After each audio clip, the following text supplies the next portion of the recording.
금요일 오늘 비가 아주 많이 오는 날이었는데 이 비 오는 날에도 불구하고 이 자리를 기억하고 나오신 여러분들 잘 오셨습니다.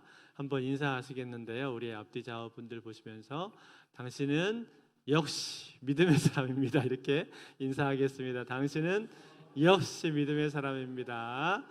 당신이 우리 교회 소망입니다. 한 번 더 인사하겠습니다. 당신이 우리 교회 소망이십니다. 당신이 우리 교회 호프입니다. 잘 오셨습니다. 오늘 주실 우리 하나님 말씀 같이 보겠는데 열왕기하 25장 27절로 30절 말씀 보시겠습니다. 열왕기하 25장 27절부터 30절 말씀, 구약성경 608쪽에 있습니다. 열왕기하 25장 27절부터 30절 말씀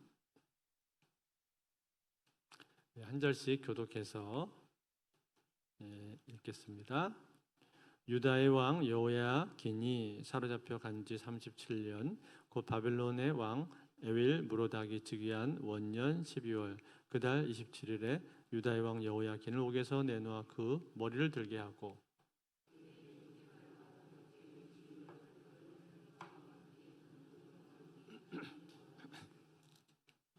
그 죄수의 의복을 벗게 하고 그의 일평생에 항상 왕의 앞에서 양식을 먹게 하였고 그가 쓸 것은 날마다 왕에게서 받는 양이 있어서 종신토록 끊이지 아니하였더라. 아멘.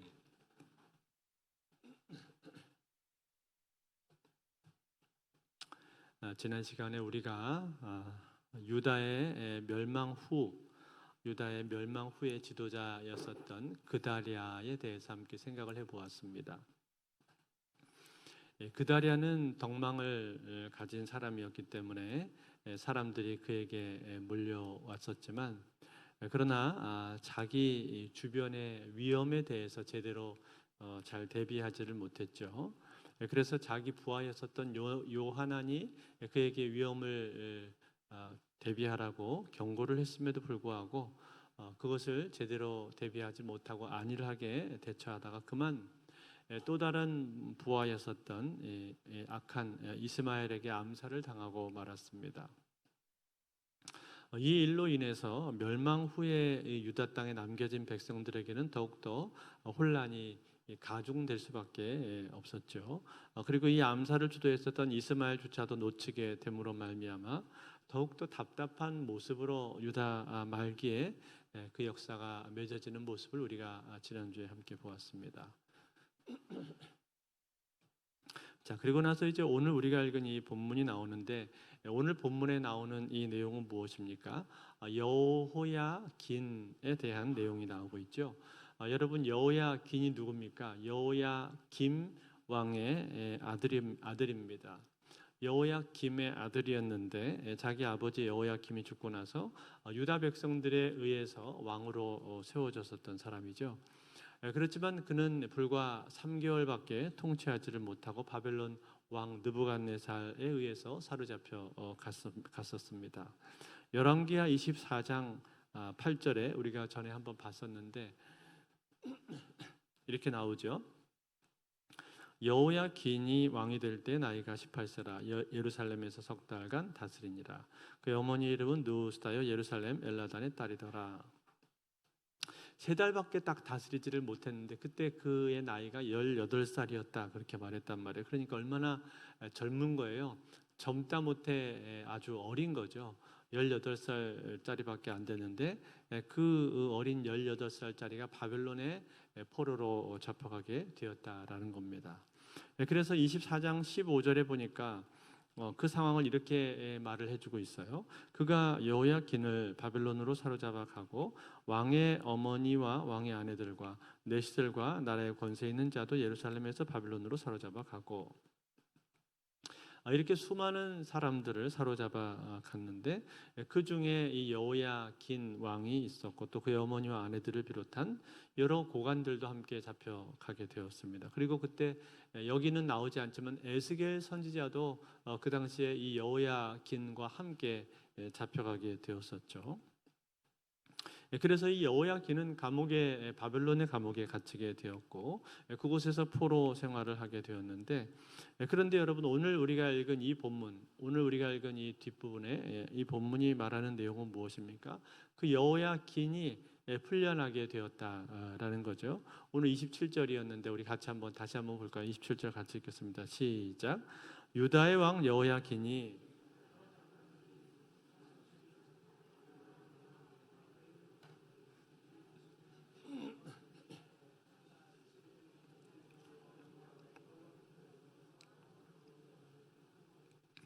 자, 여기 보니까 여호야긴이 사로잡혀 간 지가 몇 년이라고 했습니까?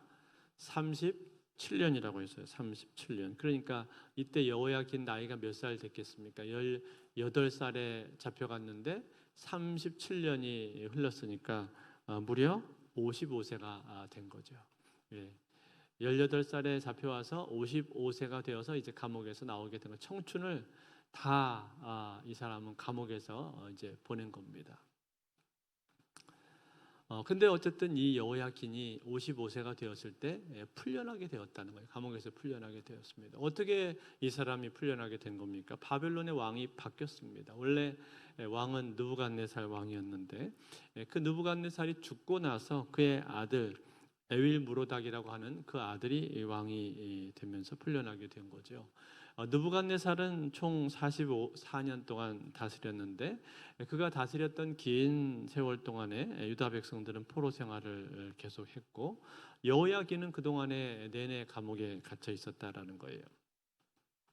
그런데 느부갓네살이 죽고 나서 왕이 된 에윌무로닥은 자기 아버지가 너무나 가혹한 정치를 했다라고 생각을 했던 것 같습니다. 또 포로가 되었던 유다 백성들로부터 호의를 얻기 위해서 비교적 유화 정책을 그가 쓰기로 했습니다. 그 유화 정책 중에 하나가 뭐냐면 바로 이 여호야긴의 복원이었어요. 그래서 그는 왕이 되자마자 이 여호야긴을 감옥에서 꺼내줍니다. 아까 우리가 읽은 부분에 머리를 들게 했다라고 했는데 그 표현은 감옥에서 나오게 해서 그의 지위를 어느 정도 이제 회복을 하게 해주었다 그런 뜻인 거죠. 그런데 참 안타깝게도 이 에윌무로닥이라고 하는 왕은 바벨론 왕이 되어서 그렇게 오랫동안 다스리지를 못했습니다. 그가 왕이 된 해가 BC 562년도였는데 BC 560년도에 죽었어요. 그러니까 2년밖에 다스리지를 못한 거죠. 어떻게 죽었냐? 그의 매형이었었던 네르갈 살레셀에 의해서 그만 살해를 당하고 맙니다. 여러분 이런 이야기들을 들으면 참 어떤 생각이 듭니까? 참 이 역사라고 하는 것이 이 왕들의 역사라고 하는 것이 참 허무하다 그런 생각이 들지 않습니까? 이런 것들은 꼭 바벨론만 그런 것이 아니라 로마도 그랬고요. 이스라엘의 역사를 봐도 이스라엘 역사 가운데서도 종종 이런 일들이 많이 있었습니다. 즉 서로 왕족끼리 서로 죽인단 말이죠. 우리나라도 조선 왕조 500년의 역사를 보면은 그런 일들이 많이 있었잖아요. 왕실 안에서 가족 친지들끼리 서로 암투를 벌이고 그렇게 서로 죽고 죽이는 일들을 보지 않습니까? 이런 걸 보면 어때요? 이 돈이나 권력이라고 하는 것이 얼마나 참 사람을 변하게 만드는가 하는 것을 우리가 생각해 볼 수가 있죠. 여러분 그렇지 않나요? 만약에 여기 있는 이 에윌무로닥과 이 네르갈 살레셀이 매형과 처남 사이인데 이 두 사람 사이에서 돈이나 권력이 없었다면은 그러면 이 사람들이 이렇게 서로 죽고 죽이는 그런 일들이 있었겠습니까? 그렇지 않았겠죠. 아마 사이좋게 잘 지냈을 겁니다. 그런데 돈과 권력이 이렇게 얽히니까 사람들이 이렇게 바뀐단 말이에요. 서로 원수가 되고 서로 죽고 죽이는 그런 일들이 일어나게 된다는 거예요. 이처럼 여러분 이 돈이나 권력이라고 하는 것은 참으로 무서운 것입니다. 그런 거로 여러분 이 자리에 앉아 있는 저와 여러분들은 참 하나님 앞에 감사해야 돼요. 우리가 돈이나 권력이 그렇게 많지 않은 것에 대해서 우리는 참 감사해야 됩니다. 여러분 생각해 보세요. 만약에 우리 집안에 돈이 너무 많다면 어떻겠습니까? 여러분의 부모님이 계신데 돌아가시기 전에 100억을 유산으로 넘겨주려고 해요. 예를 들어 형제가 3명이요. 이남 1녀예요. 그러면 어떻게 될까요? 서로 간에 보이지 않는 긴장과 뭔가 그런 견제감들이 막 생길 수가 있지 않겠어요? 보이지 않는 암투가 생길 수가 있습니다. 그런 가운데 서로를 미워하게 될 수도 있고 또 작은 일 가지고 서로에 대해서 오해를 하는 등 그런 일들도 얼마든지 생길 수 있단 말이에요. 돈이 사람을 그렇게 만들 수 있다는 거예요. 그렇기 때문에 여러분, 여러분의 집안에 오늘 돈이 별로 없으십니까? 그러면 하나님 앞에 감사하시기 바랍니다. 예. 어쩌다가 재수가 없어서 그렇게 돈이 많은 사람들은 서로 죽고 죽이는데 오늘 나는 이렇게 참 재수가 좋아서 하나님의 은혜로 돈이 서로 많지 않으니까 서로 죽이지 않고 미워하지 않고 그렇게 사이좋게 지금 잘 살고 있는 거 아니에요? 예, 그렇지 않습니까? 한번 우리 옆에 있는 사람 인사하겠습니다. 참 복 받으셨습니다. 참 복 받으셨습니다. 이렇게. 예. 돈이 많지 않은 게 얼마나 복인지 몰라요. 예. 자, 아무튼 이렇게 해서 여기서는 이 에윌 무로닥이 딱 2년밖에 통치하지를 못했다 이 말이에요. 그렇지만 여러분 그 짧은 기간 동안 그가 다스렸음에도 불구하고 그는 참 중요한 일을 했습니다. 어떤 일을 했습니까? 유다의 유화적인 정책을 폈습니다. 그래서 여호야긴을 풀어주게 되었는데 그 왕을 풀어준 것으로 끝나지가 않고 왕을 상당히 명예를 회복을 시켜줬단 말이죠. 28절에 보면 이렇게 돼 있어요. 그에게 좋게 말하고 그의 지위를 바벨론에 그와 함께 있는 모든 왕의 지위보다 높이고. 여러분 이 말은 무슨 뜻인가 하면 여호야긴이 여기 사로잡혀 와 있는데 여호야긴뿐만 아니라 다른 나라의 왕들도 그 당시 바벨론에 사로잡혀 와 있는 다른 왕들이 있었다는 거예요.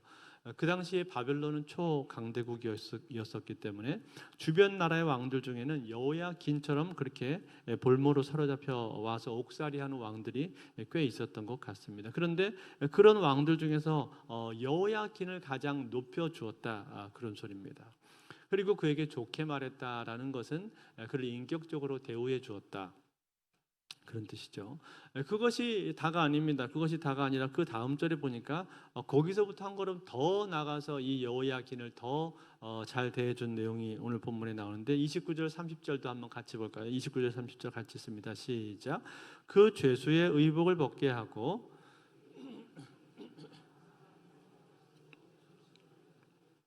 그가 쓸 것은 날마다 왕에게서 받는 양에 있어서 종신토록 끊이지 아니하였더라. 자, 어떻게 했다고 말했습니까? 죄수의 의복을 벗게 하고 그의 신분에 걸맞는 좋은 옷을 입혀 주었다 그렇게 말을 했고, 또 음식도 죄수의 음식이 아니라 왕의 식탁에 앉아서 왕과 함께 음식을 먹도록 그렇게 극진하게 배려하고 대우를 해 주었다라는 거예요. 그것뿐만이 아니라 그에게 필요한 것은 무엇이든지 다 쓸 수 있도록 공급해 주었다라고 그렇게 말을 해주고 있죠. 이처럼 여러분 이 여호야긴 왕을 인격적으로 대해주고 그의 신분을 높여준 것입니다. 이것이 이 하나님께서 이 바벨론 왕 에윌무로닥을 통해서 여호야긴에게 마지막에 베풀어 주신 은혜였습니다. 은총이었습니다. 사랑하는 성도들, 그렇다면 오늘 이 기사가 오늘 우리에게 주는 의미가 무엇입니까? 여러분 오늘 우리가 읽은 이 기사는요 열왕기 기록의 가장 마지막에 나와 있는 기록입니다. 열왕기 끝이에요. 그렇죠? 이 기록 뒤에 뒷장 넘겨보면 이제 열왕기는 없고 역대기로 넘어갑니다. 그러니까 열왕기 하의 가장 끝에 기록되어 있는 내용이 이 내용인데, 이 내용이 주는 의미가 무엇이냔 말이에요. 이 마지막에 열왕기를 마무리하면서 이 여호야긴의 복원에 대한 이야기를 기록해주고 있는 이유가 무엇입니까? 그것은 일종의 소망을 주고 있는 겁니다. 소망. 어떤 소망이냐고요? 지금 포로로 잡혀와 있는 이 유다 백성들을 향해서, 이 유다 백성들을 향해서 지금 소망을 주면서 마무리하고 있는 거예요. 즉 하나님께서 예레미야 선지자를 통해서 그들에게 주신 예언의 말씀이 있지 않습니까? 너희가 지금 비록 포로로 잡혀가서 포로 생활을 하게 되겠지만 70년이 차게 되면, 그 70년이 채워지게 되면 너희는 다시금 포로에서 돌아와서 예루살렘으로 돌아오게 될 것이다 라고 말씀하셨던 그 예언의 말씀이 있었는데, 그 예언의 말씀이 그대로 이루어지게 될 것이다 라는 그러한 소망을 지금 이들에게 심어주고 있다는 거예요. 다시 말해 이것은 일종의 소망의 전주곡이자 예언의 성취가 시작되고 있는 그런 모습을 보여주고 있는 거예요. 물론 여러분 이때로부터 30여 년이 지난 뒤에 그들이 포로 귀환을 시작을 하게 됩니다만, 그 사이에 지금 중간 정도, 포로 생활 중간 정도 되는 시점에서 이 시점에 이르렀을 때 하나님께서 지금 이스라엘 백성들을 향해서 그들이 지치지 않도록 격려하고 계시다라는 거예요. 즉 마지막까지 끝까지 소망을 놓치지 않고 하나님을 바라볼 수 있도록 그들로 하여금 격려하고 계시다라는 거예요.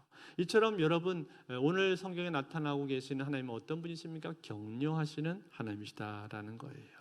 비록 그들이 불순종하고 우상 숭배하고 죄악을 저질러서 하나님으로부터 징계를 받게 되었고 그들이 바벨론의 포로로 잡혀가게 되었지만 그러나 그것이 끝이 아니라 하나님께서는 반드시 이스라엘 백성들을 다시금 회복을 시켜 주실 텐데 그 회복의 증거로서 또 전조로서 오늘 이러한 은혜를 유다의 왕을 향해서 베풀어 주고 있는 겁니다. 이 일로 말미암아서 유다 백성들에게서는 얼마나 격려가 되었겠습니까? 거기 사로잡혀간 유다 백성들 입장에서 볼 때는 자기 나라의 어쨌든 왕이잖아요.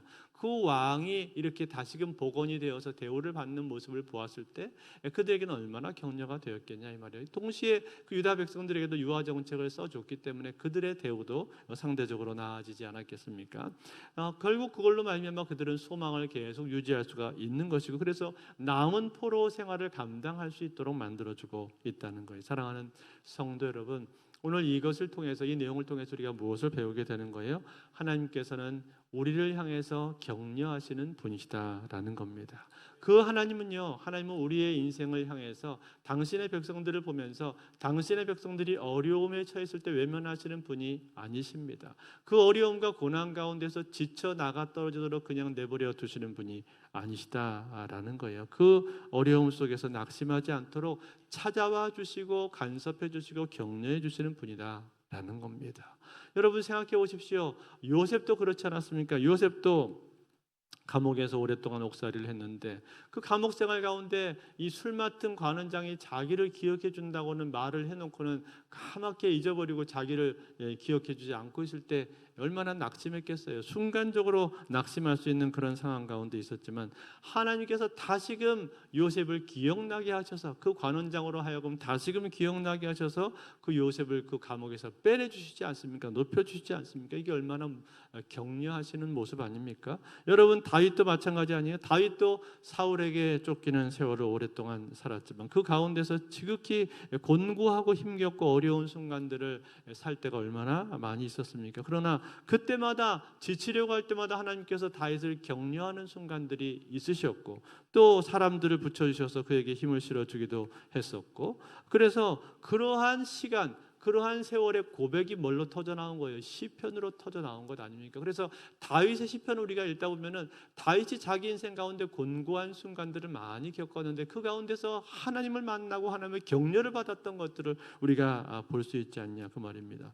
그러한 모습 그것이 바로 하나님의 모습이라는 거예요. 하나님 이처럼 우리를 격려하시고 높여주시고 우리에게 소망을 잃지 않도록 만들어주시는 분이시다라는 거예요. 그러므로 사랑하는 성도 여러분, 오늘 우리도 마찬가지입니다. 오늘 우리도 우리의 삶 가운데 때로는 어려운 일이 생기고 또 곤고한 순간이 있고 답답함을 당할 때도 있지만 그러나 그 어려운 상황 가운데서도 하나님이 살아계시고 우리의 삶을 격려하시는 분이시다라는 사실을 잊지 마시기를 바랍니다. 내가 지쳐 쓰러져 넘어지지 않도록 하나님께서는 나로 하여금 힘을 주시는 일들을 행하신다는 말이에요.